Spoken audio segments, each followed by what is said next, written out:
Hello. I am really trying to understand what it is you're trying to show me, so I am just making a video to you. This is 16 Emergency Landings Proving the Flat Earth by Eddie Alencar. This is a fantastic book. If you don't have it, you should order one. It's really good. So the map that I'm using is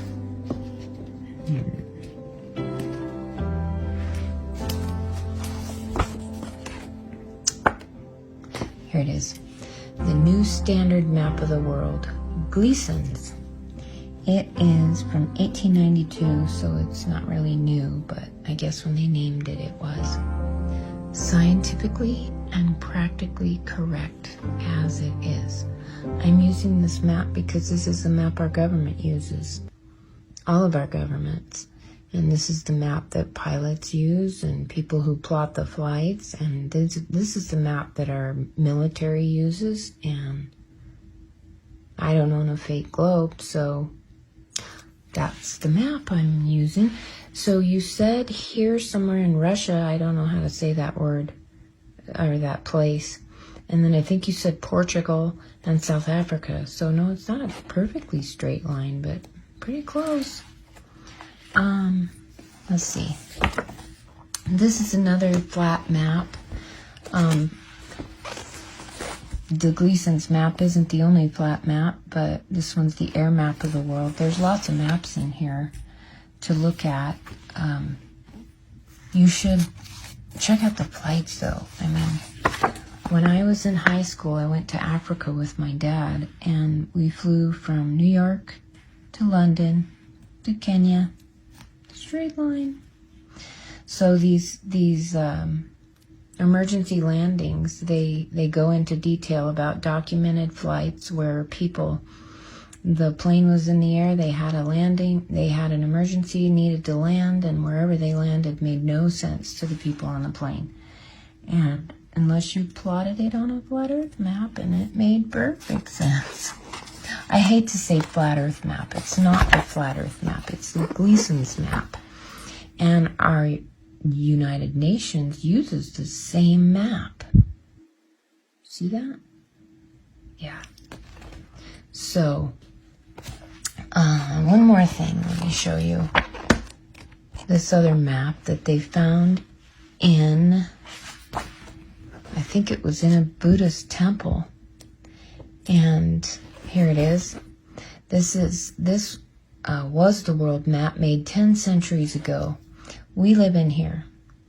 This is what we know as Antarctica, but it is the ice wall that surrounds us and keeps our waters contained inside.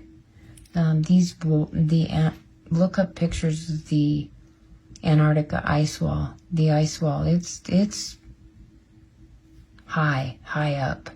Earth means land. But outside this ice wall, there's more land. Lots more land that they don't want us to know about.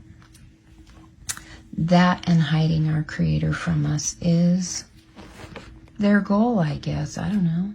But they're liars.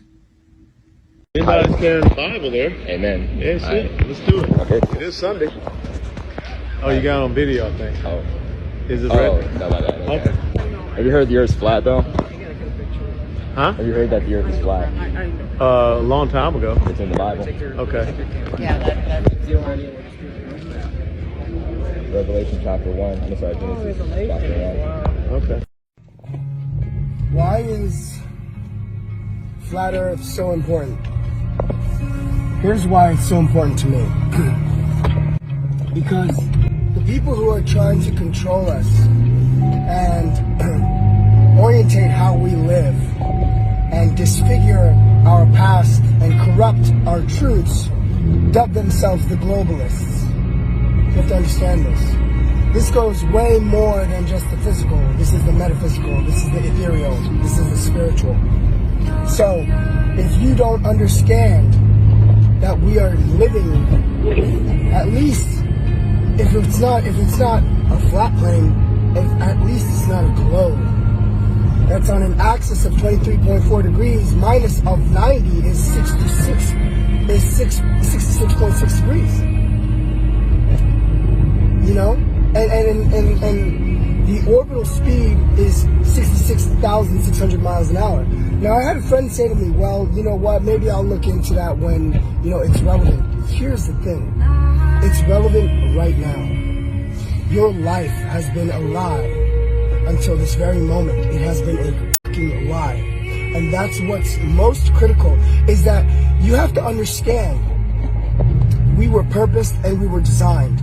We are here in this timeline for a very fucking good reason, okay? We act and behave according to societal norms, which are dictated by the medical, the governmental, the educational institutes, religious institutes. They are all fabrications. They are all lies. They are all truths within lies and lies within truths, and therefore they are corrupt. Okay? And there's different ways you can go about looking at this game. Okay? You can go about looking at it as in you would like to stay and remain within the physical because you can do that. Okay?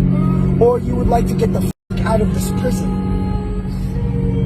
This harvest machine. And let me tell you something.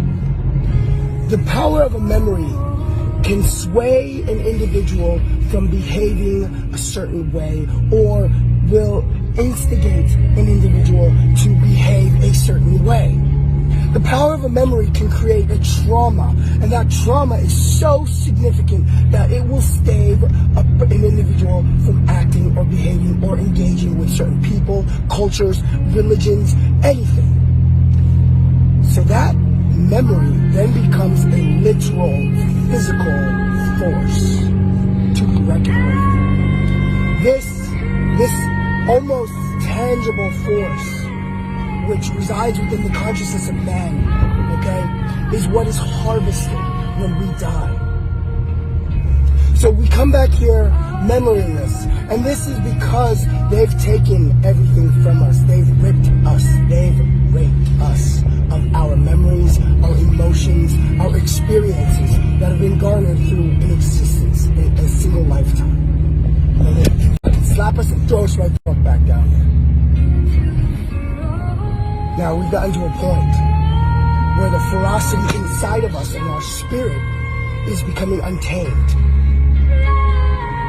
And the more of us that become privy to this, the more of us that understand the intricacy of the network that is deception, that has intertwined itself around our existences and absorbed us and consumed us and entrapped us, okay? This is so easily undone. But we need more consciousness to be attuned. And then after you die, it is your decision. You make the decision. You want to come back here, you come back here. But if you would rather go back to all,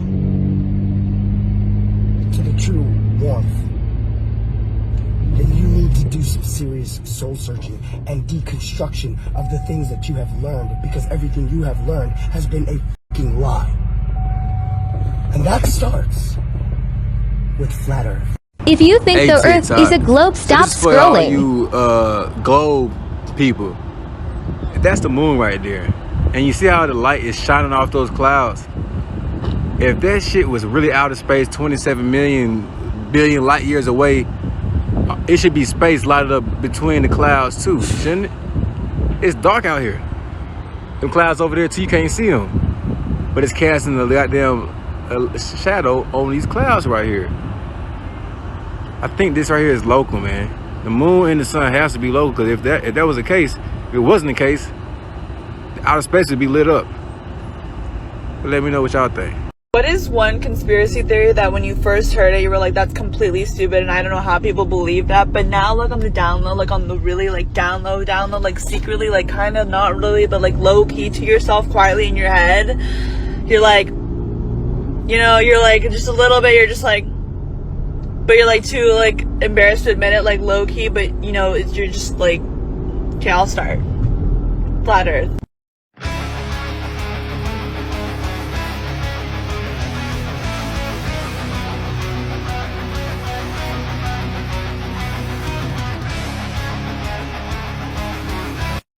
Alright, TikTok, I have a question. What the f*** is gravity? Gravity holds my truck to the floor, right, so it doesn't fly off and hit the moon. It's what's holding all of us down, right? It's keeping the world held down. If it's that strong, how the f*** do birds fly? How do flies fly? Let's see how long this video stays up. What?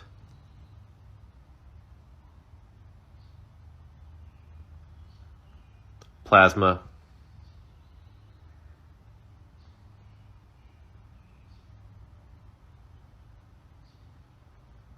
The moon is a plasma light.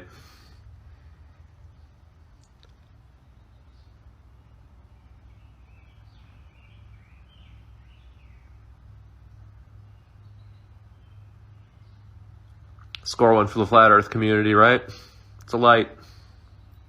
The moon is a lesser light to govern the night.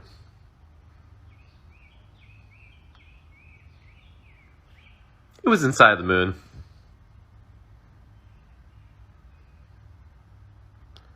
It's not a dusty rock, folks. Plasma. The difference in seasons outside the equator and inside the equator are determined by the sun travel. The sun travels from tropic to tropic, the equator being the middle. And the equator stays relatively the same temperature year-round because the sun doesn't go very far on this side or this side of it. So even on the other side of the world, it doesn't matter if you're on the other side of the world, as long as you're on the same parallel, you're going to be in the summer when we're in the summer. Now, on the other side of the world, plus the other side of the equator, then that's when you get winter here when we've got summer here, because it's also winter here and summer here. It is that defining line, the equator, when the sun is traveling inside it or outside of it, which determines what season you are in. These guys and these guys are not going to be in the same seasons because of the equator. This is old knowledge that they hid from you. It's really simple. This talks about, in the figures June and December, the white represents the sun's position in his respective months at noon. This shows sunlight inside the Arctic Circle for 24 hours. From June 1st, the sun moves around the tropics in a spiral circle, widening every day until it reaches the destiny on the southern or outer solstice on December 21st. There's the outer tropic. This is a map that is downloaded in every autopilot computer on every airplane that has autopilot. This is the map that it uses. The only proof you guys have for round Earth, the globe, is NASA. No information you have ever received has come from anywhere but NASA. NASA in Hebrew means to deceive. This is Antarctica. If you do measurements for distances on how long flights are on this map, are identical to flight times that you look up on the internet. Do your research. It's not a globe.